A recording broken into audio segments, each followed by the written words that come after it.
speed of delivery, and convenience, right?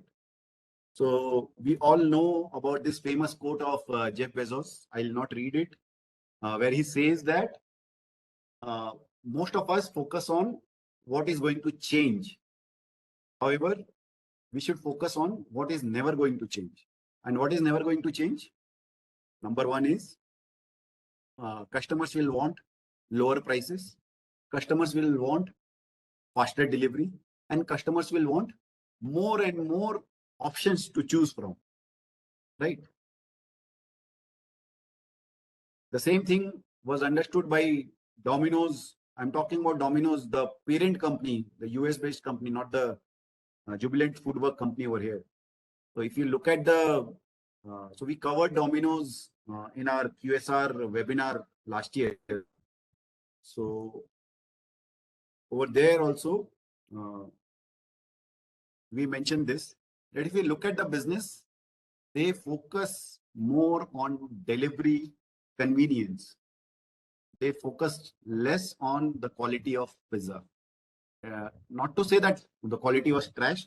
In fact, some of us, in fact, I also believe that the quality is actually trash. If you look at the origin of pizza and how the pizzas were made earlier and how Domino's make pizza today, it's completely different. And but still, they have went on to make a very good business model. In fact, if you go back and see the stock prices of US based tech companies from something like 99 2000 to 2018 19, you would see that Domino's have done much better than many other tech companies in terms of price appreciation and also in terms of growth, right? So we often, as Avdut also mentioned a few moments ago, that these things are far more important to consumers, and that is how these things are far more important for the economy than we think they are. And so does delivery. So if you can look at delivery, they also understand that consumer focus more on or obsess more on price, on obsess more on the speed of delivery, and obsess more on the variety of services you offer. And that is how they have grown the express parcel delivery revenue. Now, the interesting part is this. You can see here, the realization per parcel from FY15 till today, it has consistently got down. A part of it is what management says is delivery becoming more and more cost competitive. Their costs are going down because of the volumes, and they are able to pass on an advantage of those costs to their customer. And I would say a large part of it is due to the competitive pressure. They want to grow faster than their competition, and that is where they are reducing the price per parcel, right?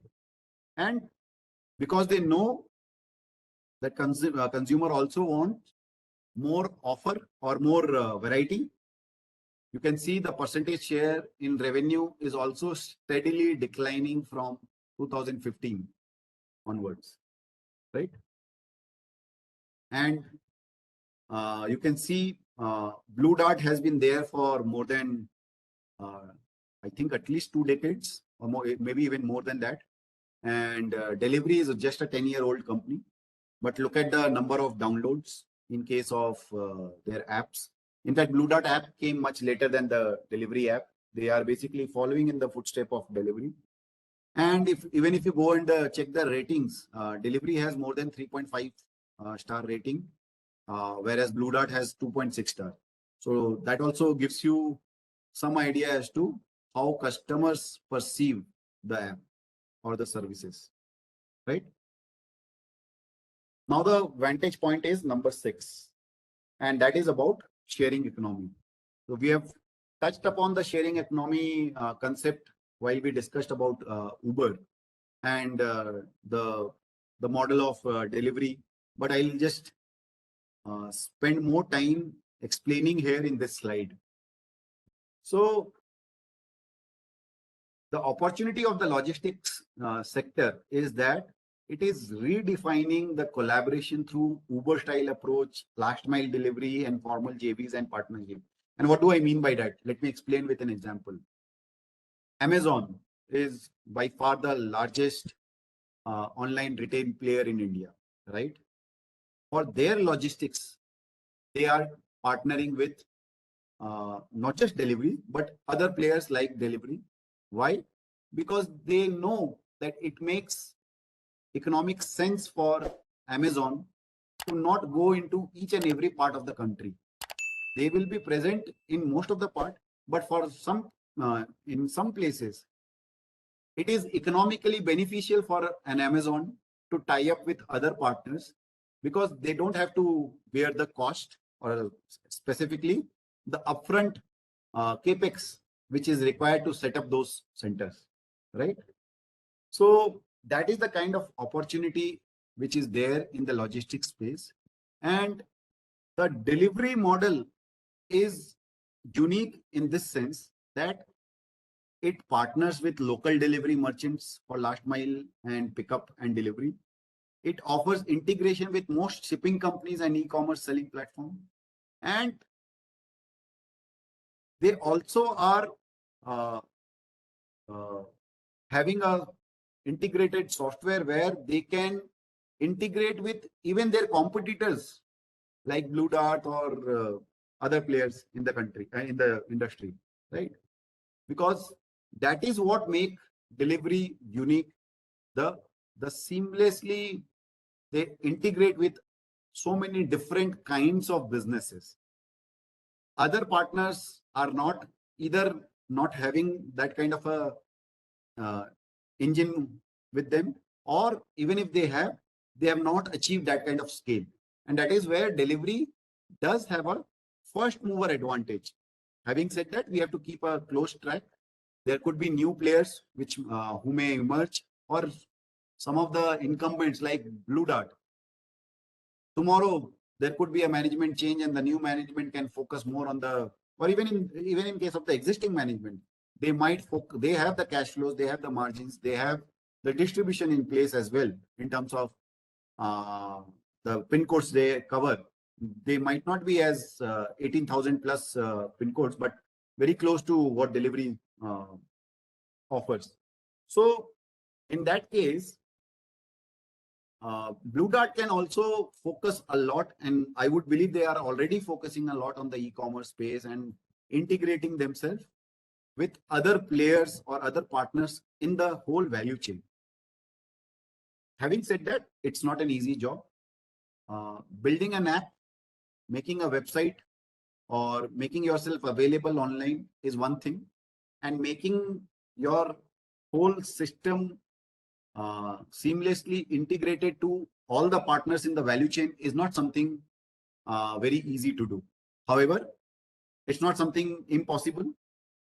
So this is one metric which we should constantly track.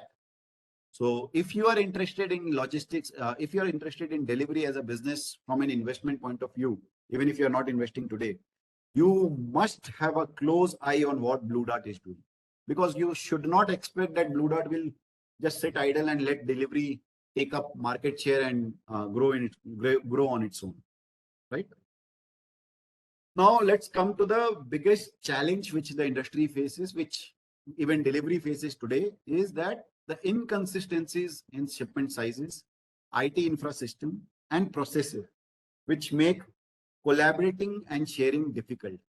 So it is a challenge also, and in a way, I would say it is an opportunity for a company like Delivery, because uh, if they can crack this tough nut, maybe the value proposition would be far more higher, and their moat will get much more stronger with time.